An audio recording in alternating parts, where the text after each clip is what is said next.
good. It's a pleasure to be back on the conference circus. It's been a while. As many of you had the same experience. It's been a long time without actually going to on-site talks, and this is a super amazing opportunity to actually talk to you about some of the fun stuff that we have been doing. This conference is called No Hat, and I figured we'll actually, as we're riding the fuzzing hype train and trying to figure out if we can find vulnerabilities and use fuzzing to discover different kind of vulnerabilities, we're still wearing some form of hat, right? But can be an arbitrary warm hat as winter is coming, and we'll see what we can do. A little bit about me. I'm an academic, but that shouldn't stop you from listening to me. It just means that I'm giving you tools while you can still find bugs with them, right? So we've had this discussion a while, and yesterday during dinner, for example.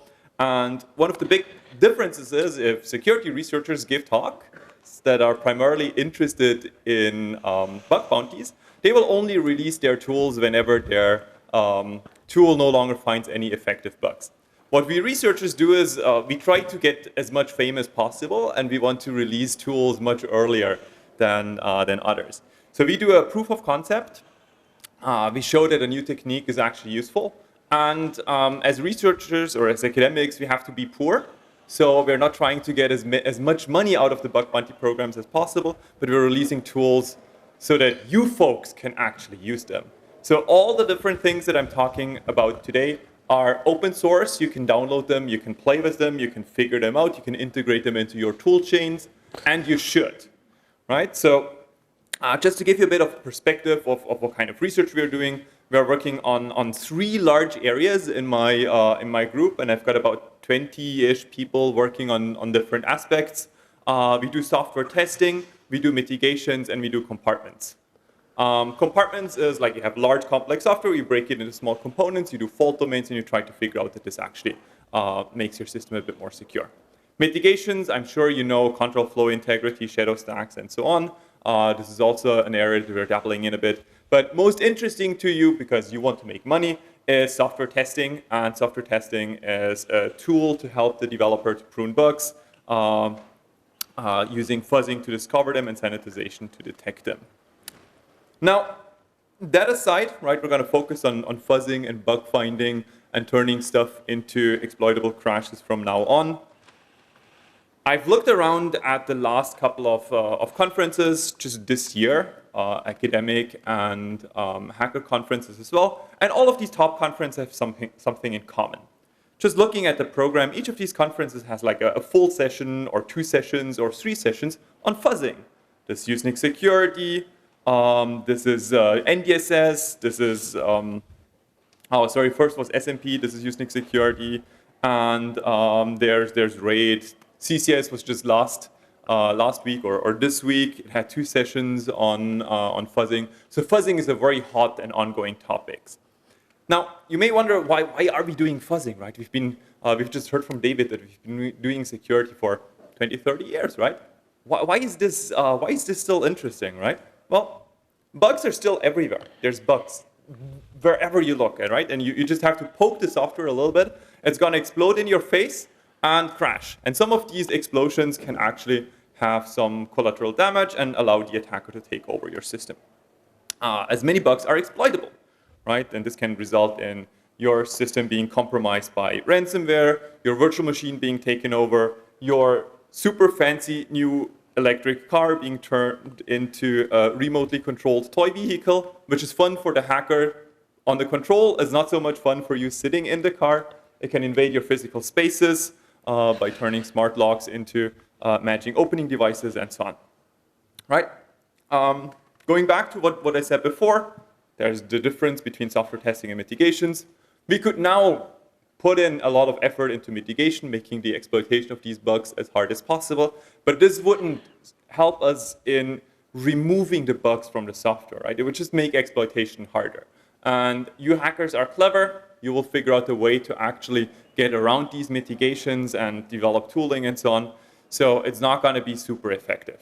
On the other hand, if we actually use software testing to find all these vulnerabilities, we have an opportunity to fix the code and actually make them reduce the exploitability. You may remember from other academics, there's tools like symbolic execution, formal verification, and so on. These are all great if your code size is less than 100 lines of code. Right? If you have a little bit more complex code than that, it's a bit more difficult, right? And last time I checked and looked at our code, for example, the Google Chrome, the browser, there's more than 100 million lines of code that you're running as part of this software stack. There's no way that you can formally verify this. There's no way you can symbolically execute it.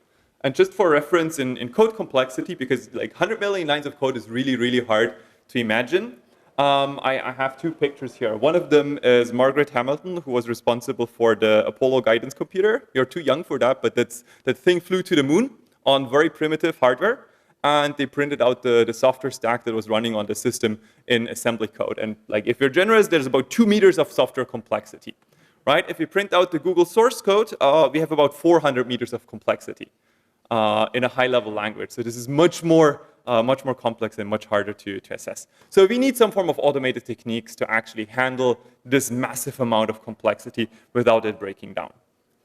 David luckily already introduced fuzzing.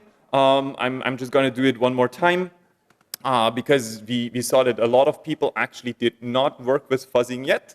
So if you regret not holding up your hand before, I will bore you for 2 minutes about how fuzzing actually works. If you already do fuzzing, bear with me. This is going to get more interesting very, very quickly. So fuzzing in a nutshell, you have a target program, a software under test, as David called it. You run it, you pass it some parameters, you see if it crashes. A simple fuzzer is, while true, you just throw random stuff at it, and you see if you remember if it crashes.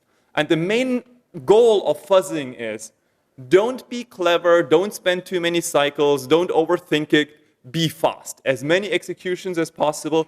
We want to know if this input crashes. If the input crashes, we'll set it aside and use it for later analysis. So we have this input, we run the program under test in some kind of virtual environment. We see if it crashes. If it crashes, we store the input, set the input aside, and keep it for later analysis. This helps the developer to actually have a witness of, if you run the program with this input, it's going to crash, and you can use this for debugging to fix and identify the bug. And there's obviously a loop, right? We run the program, we generate new input, we run it again, we run it again. If it crashes, we store it, and we do this until we run out of resources. Now, this is fairly dumb.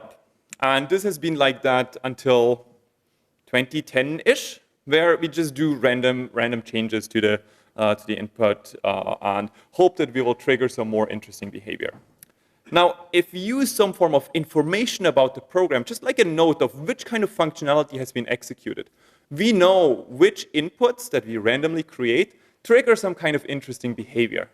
And then instead of just modifying the root input or the empty input, we can modify the input that already triggered some interesting behavior before.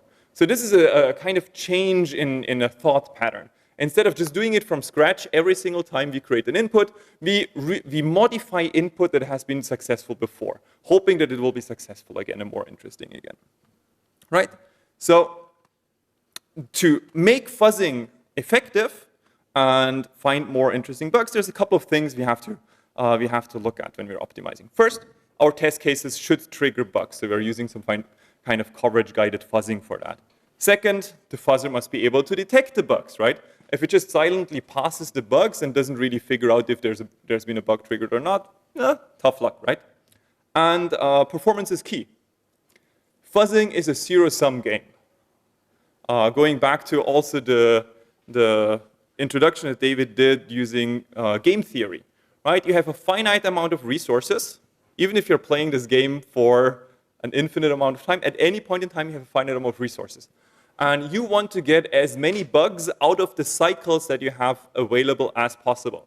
So that's what, as an engineer, really, really drives me, right? So I want to get, like, I know I have a cluster of a couple of hundred cores where we can run fuzzing. I want to get as many bugs out of these cores as possible, right? So keep this in mind, that this is an inherent optimization game. Let's focus on the first challenge, tracking coverage. And The current state of the art is gray box-based mutation coverage, or fuzzing based on feedback from simple code coverage that we have. There's a different kind of instrumentations that we can have, and the overarching goal is you take the source code or the binary, you instrument it, and whenever a given code area is executed, you record it on your magic map. There's different kind of coverages that are out there. There's function coverage, block coverage, line coverage, edge coverage, whatnot. And it's an inherent trade-off on how you want to record what areas you have executed.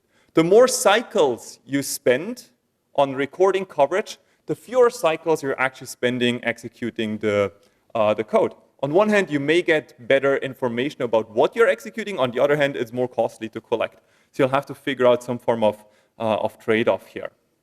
And when we're looking at coverage collection, the fuzzer keeps, like as the fuzzer is running, it keeps track of what kind of code areas have been executed, what kind of functionalities have been triggered. And the fuzzer keeps this as part of some form of global coverage, right? And it's like a map of which edge has been executed as many times as in my example here, right? And then for each execution, the fuzzer keeps a local map, and if the collected coverage is higher for the topmost bit, then the global coverage will update the global coverage and set the seed aside for further mutation. Right, so the fuzzer has created this one input, we execute it, we check the collected coverage. Yeah, sure, we've executed a couple of edges more times. So for example, the orange edge and the pink edge has been executed more times, but we haven't increased enough. Right, so the highest most bit is not gonna change, so we're gonna just keep it the same. Let's do one more input. Here now the pink bit has changed. The pink counter has changed from 7 to 8, so we've executed this loop more times. We've gone through the loop on the right-hand side in this control flow graph more times. This is higher than the topmost bit that we have stored so far. Therefore, this is considered an interesting new seed. Therefore, the fuzzer will set it aside and continue fuzzing with it, right? We'll store this and then figure out what to do and how to continue with it. So fuzzing has been rather boring until 2011, 12-ish, until AFL actually came along. And there's been two events that happened. On one hand, there was the Cyber Grand Challenge that kind of kicked off a lot of this research. Who knows the Cyber Grand Challenge? Okay, so this was one of the DARPA Grand Challenges. DARPA, the US Defense Agency, they kind of pose these large challenges out there to humanity, and there's researchers try to find a way to solve it. And the Cyber Grand Challenge was figuring out a way to automatically find vulnerabilities and then exploit them in some way. There's been grand challenges for autonomous driving and location, geolocation, and so on, and a bunch of others.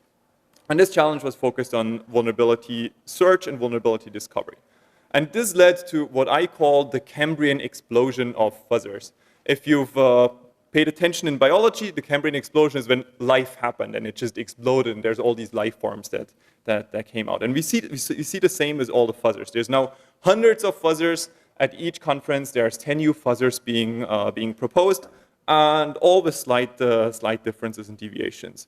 So we've been working on actually trying to categorize, systematize all these differences to help other researchers also figuring out how they relate to each other and what they belong to, both on the control flow coverage edge, but also on the data flow coverage edge.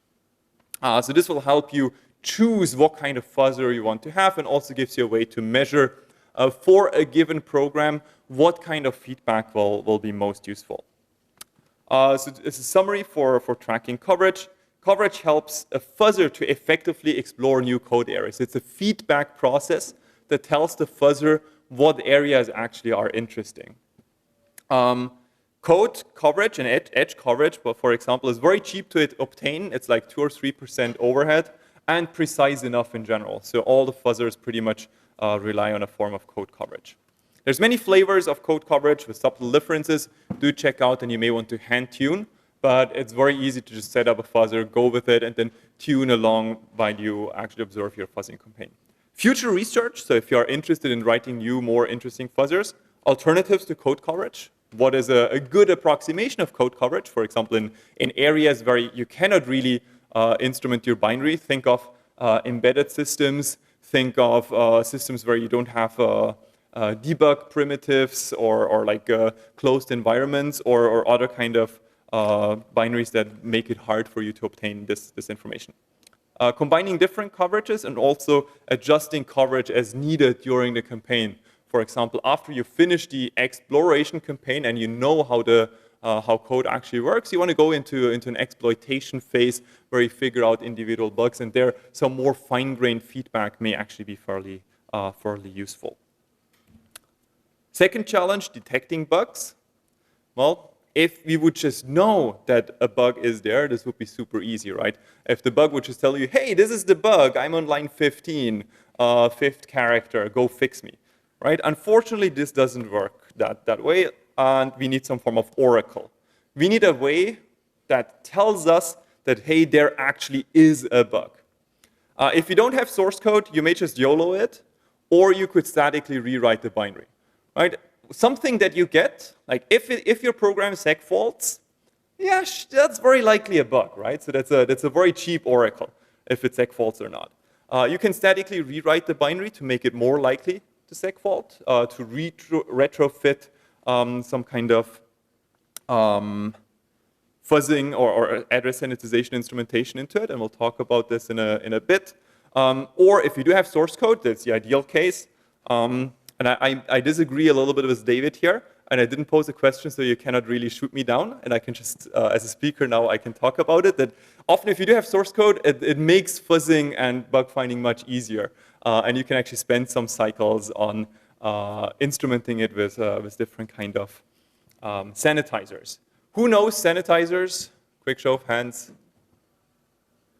Very few. The cheapest way to find bugs, as I tell my students, is sanitizers. Yes, hand sanitizer. Everybody knows hand sanitizers, right?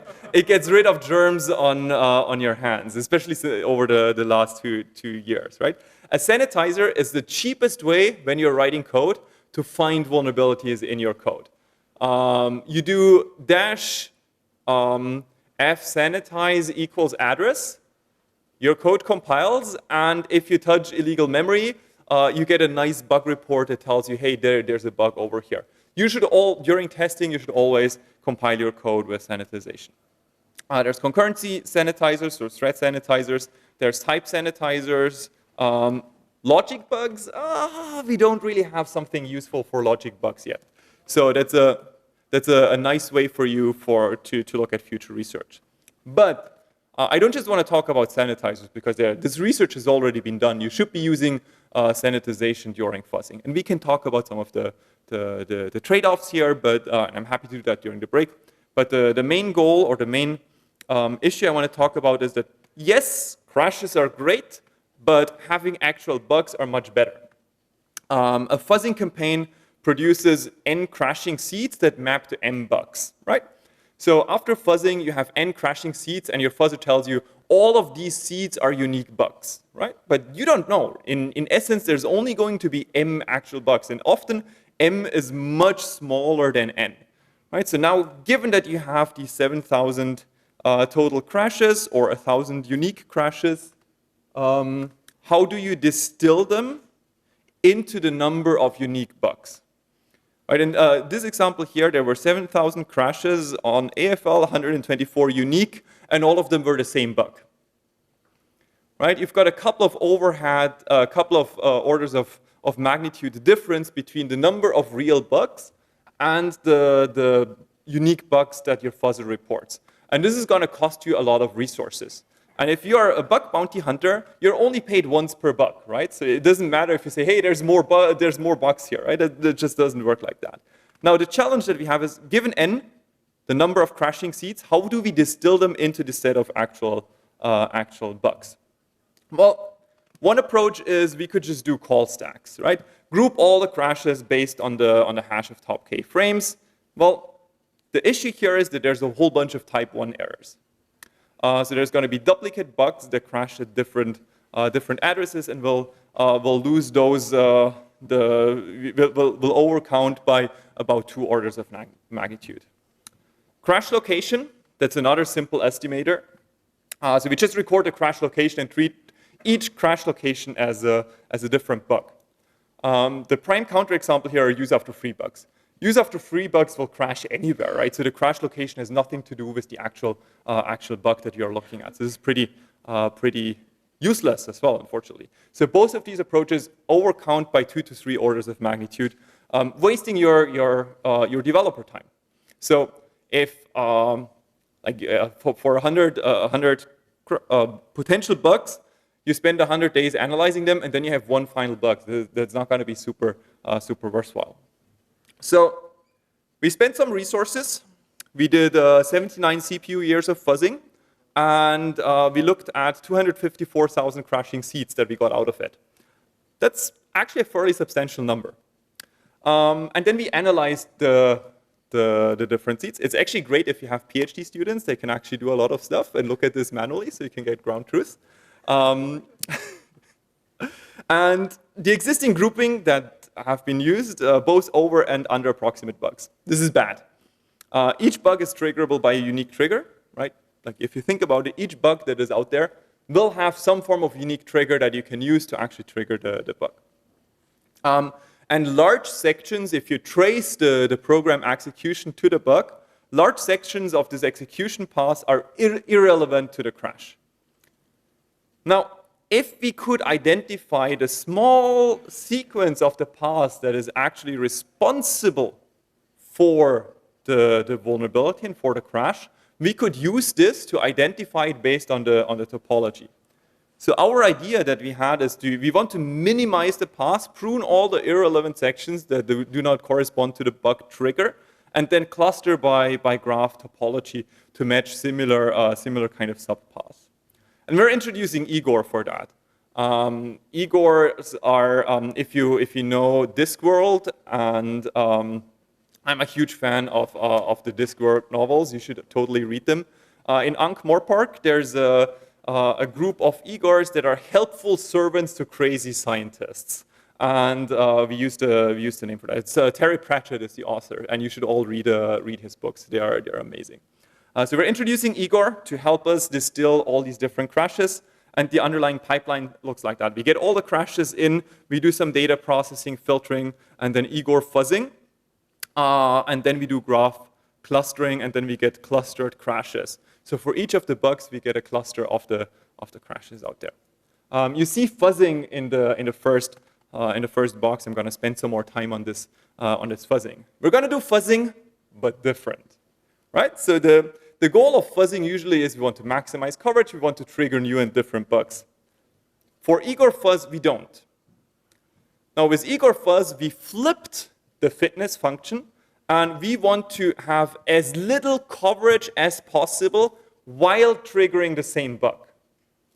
Original fuzzing is we want to get more coverage and hit different locations. What we do is, given a seed, we want to hit less coverage and the same crash. And this allows us to shrink and prune all of the code that is not necessary. Like imagine you spending hours and days trying to get rid of functionality that is not bug relevant. This is using a machine that does that, right? So it gets rid of all the nodes here on the right-hand side. That's a libpng example that we triaged. You see all the basic blocks. The red ones are those that have been pruned, and the green ones are those that have been added to make the path simpler and making the execution much more efficient, right? This allows us to get rid of large chunks of the path and figuring out the details. We then do clustering for the different bugs. Before our coverage decrease fuzzing, clustering was a bit of a shit show. As you see on the left-hand side, it was very hard to distinguish these different crashes. Afterwards, on the right-hand side, you see distinct clusters for all the different CVs. So it is very effective at grouping crashes into small groups. And this gives you a way of clustering 250,000 crashes that we had into 40 bugs. So the Summary for Igor is fuzzing is great at producing crashes when using the right sanitizer, of course, but programmers are just overwhelmed by the thousands of crashes that we have. We can minimize the pass length of seeds to enable this similarity matching. And using our tool, we group these 254,000 crashes into 39 unique bugs and 48 clusters. So it's much easier for you to analyze 48 clusters than 254,000 seeds, I would say. So check out the paper. The source is online. We are currently working on a tutorial and making it more usable for analysts. Many of you are working on fuzzers, about 2 to 5% according to show of hands, but I would guess much more because it's very hard for you to show hands. But if you're developing a new fuzzer for an area, right, you may not want to open source it or whatnot, but you want to figure out, is my fuzzer better than the fuzzer that already exists, right? Is it worthwhile to invest my time into tuning this strategy? So you want to find some kind of metrics to compare your fuzzer to other fuzzers. It could be code coverage, it could be crashes, it could be bugs. Well, code coverage is subjective. It's very hard to measure. Talk to me about this during the coffee break. Crashes are imprecise, as we've just seen. And for bugs, you lack ground truth, right? You don't really know how many bugs will be in the code. So what we did is we created a benchmark using real software that allows you to test all these different fuzzers, including your fuzzer. It's very easy to set up, and then you can evaluate if your fuzzer is actually better than other fuzzers. That just as a side note, if you want to check it out, it's called Magma, and it contains real-world software that you can use to drive your fuzzering code. 2 quick notes on some fuzzing niches and techniques I want to mention in some neat areas, especially as the discussion came up today, this morning, and yesterday during the dinner. One of the areas where fuzzing is really hard are embedded systems. And with embedded systems, I'm thinking about like these small little embedded systems where you run firmware and you have some ARM Cortex M0, M4, or some other kind of constrained environment.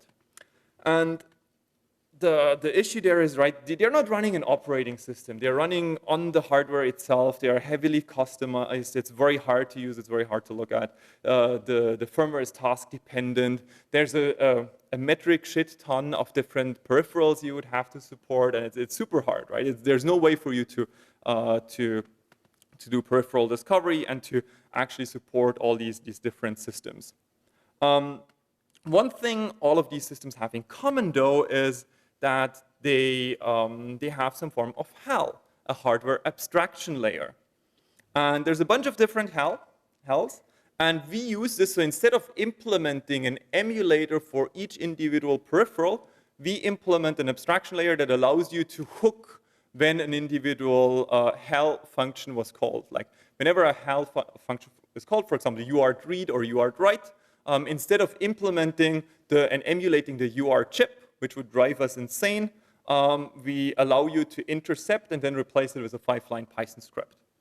So our hallucinator replaces the underlying HALs and other libraries with high-level implementations and gives you as the developer, the analyst, the opportunity to implement these high-level abstractions. So this transforms the rehosting problem of rehosting and re-implementing all these different peripherals and supporting tens of thousands of devices into supporting a dozen of HAL. And this is much easier. If you're looking at a modern firmware on such an embedded system, we have the off-chip hardware, we have on-chip hardware, and we have the firmware running on top of it. If you peek into the firmware a bit, right, we've got the vendor HAL, the platform HAL, and a bunch of other abstraction layers.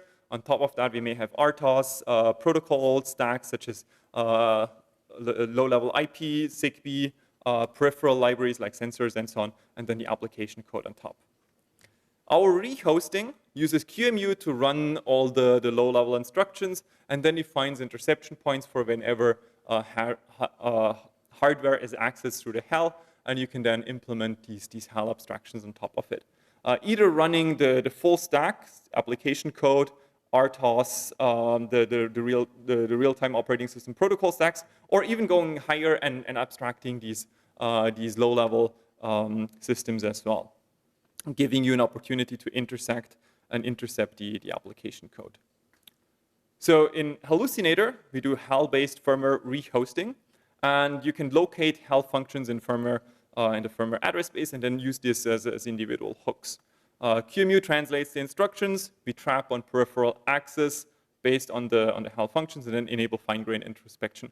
We just did a tutorial for the folks at ONR. The tutorial is online on the website using the different slides and so on as well. So you can play through the tutorial and do some rehosting of your firmware as you're playing with it. This is also great for firmware fuzzing, if you're into that kind of thing.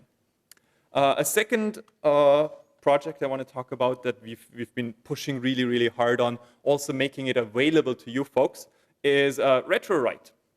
It's a tool that allows you to statically rewrite existing binary code for both x86 and AArch64. So you start with an ELF binary that can be stripped. You do symbolization, so you recover all the different offsets and the different code layouts, resulting in the form of labeled assembly. And then you can run a bunch of instrumentation passes on top of this reassembled code. Memory sanitization, address sanitization, fuzzing coverage, or control flow integrant, and you compile it back down. Features that Retrowrite already has, it's a zero overhead rewriter for AArch64 and x64. So it gives you a way to rewrite your binaries at very, very high speed and very high compatibility.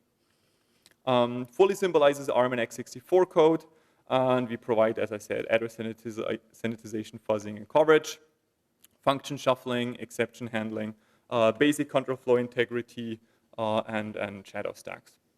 We've got a tutorial on here as well. The C++ support is very iffy at the moment because C++ exceptions are hard, but we're working on that. If you're interested in using it, the x86 version is fairly stable. The ARM version is coming along. If you're interested in the ARM version, please reach out. We give early developer access, so we'll be very interested in working with you on that. I want to spend the last couple of minutes in talking about some of the unsolved challenges that I see in fuzzing, and also give you an opportunity to, later during coffee, hit me up and talk about all of these different things, and we'll be very interested in discussing those. And if you have solutions, please, please, please let me know. These are very interesting and active areas of research. First off, metrics for starting seeds, right? We often have it that you have fuzzed a software before. Now you have 40,000 seeds. You've seen that you want to continue fuzzing because the software changed a bit or the configuration changed a bit. Which of these 40,000 seeds do you use as your starting corpus? How do you generate good starting corpora, right? Like in academia, papers are often evaluated with start with empty seeds. But any good analyst will spend 10 minutes to create a set of good starting seeds and then use those to actually jumpstart the exploration and fuzzing process. Cross-distillation to reuse seeds among targets. We've had great success when we did USB kernel fuzzing, where we found around 40 O-days in the Linux kernel, where we fuzzed a USB target, and then the seeds that we got from there, we just replayed on Windows and Mac OS, and then found a couple of O-days in Windows and Mac OS as well, with incomplete USB parsing. So this is an interesting way to do cross-distillation between targets, and it goes back to a bit to what David said with the A/B testing with the different URL libs. Stateful programs and network protocols. This is a really, really hard target to look at. Handling more peripherals, helping developers analyze discovered crashes, and distinguishing the exploration phase from the exploitation phase during fuzzing. And I think we need to break this into multiple phases where we are using different kinds of feedback, different kind of mutators, different kind of options there. Talk to me about this during the break or anytime during the day. I'll be around. Let me conclude. Please join me in riding the fuzzing hype train. It's an amazing train. Bugs are everywhere, and fuzzers allow you to find these bugs to then do fun stuff with them. It's easily integratable into the development chain. As an analyst, you can use it to target bug bounty programs. The goal is that you leverage feedback from coverage to find more and interesting crashes. And best feedback and mutations are program dependent. So we'll start or slowly move to an area where we will hand tune the fuzzers to the different use cases. Some interesting future research that you could look at, increasing usability, reducing startup costs. That's also something that we are looking at. We're providing the tutorials on the websites and so on. Specializing fuzzing for new environments, such as embedded systems, and then helping developers make sense of the bugs. This is what the Igor system, for example, was targeting at. That's all what I wanted to say today. I hope we have some time for questions. Thank you for your attention, and yes, please. Okay.